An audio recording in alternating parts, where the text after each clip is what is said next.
Well, everyone, let's go and take a look at some of the best budget Google Pixels that you can basically buy in 2024. Now, these are going to range, but the biggest, thing that I wanted to make sure that all of these Pixels had in common were that they were essentially still supported with software. I think that is by far probably the number one thing I'd recommend keeping your eye out for whenever you're buying any sort of phone. And all these phones can be purchased in the link down in the description with the links down there. You can get them from there and help support the channel at the same time. The first one I want to, kind of hit on for the most part is basically the Google Pixel 6a. I kind of do think that if you're going to go through and buy any sort of Google Pixel right now, this is a very decent option. For one, it's still supported with software. And for two, it's actually a fairly cheap phone now. Like, you can buy these things fairly cheap, which is actually very, very nice. So you don't have to spend an insane amount of money on these things. They're pretty much available for around like $120-ish, on eBay. And for this type of device, I mean, there's a lot of capability behind this device still. You're getting a very decent, AMOLED display on this particular,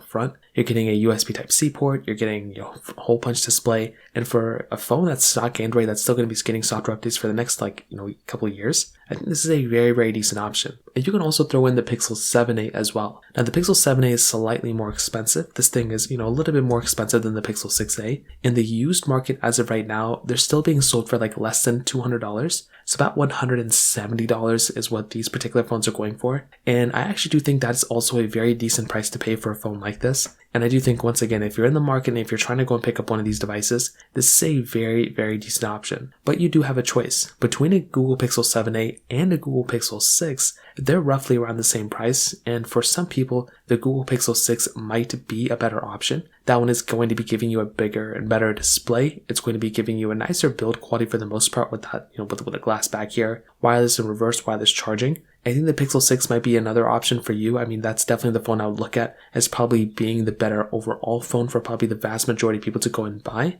But then you also have to keep in mind with the Pixel 7. The Google Pixel 7 is another one of those phones that is still being sold for about $230 in the used market. And I've seen some that are getting sold for about $205 here and there, depending on shipping costs. So I will tell you, this is another very, very good phone. Whenever I'm going through and looking at a particular device, as long as it's still supported with software, that's the main thing I want to keep my eye out for. And with this particular one, that's exactly what's going on here as well. So overall, those are basically the main phones I basically look at as probably being the best budget Google Pixels that you can buy in 2024. If you have any other thoughts or questions, please let me know in the comment section below. Hit the like button, that will mean so much, but definitely hit that subscribe button. More importantly than everything else, I love every single one of you guys. Hopefully I'll catch you guys in the next video. Peace out till then.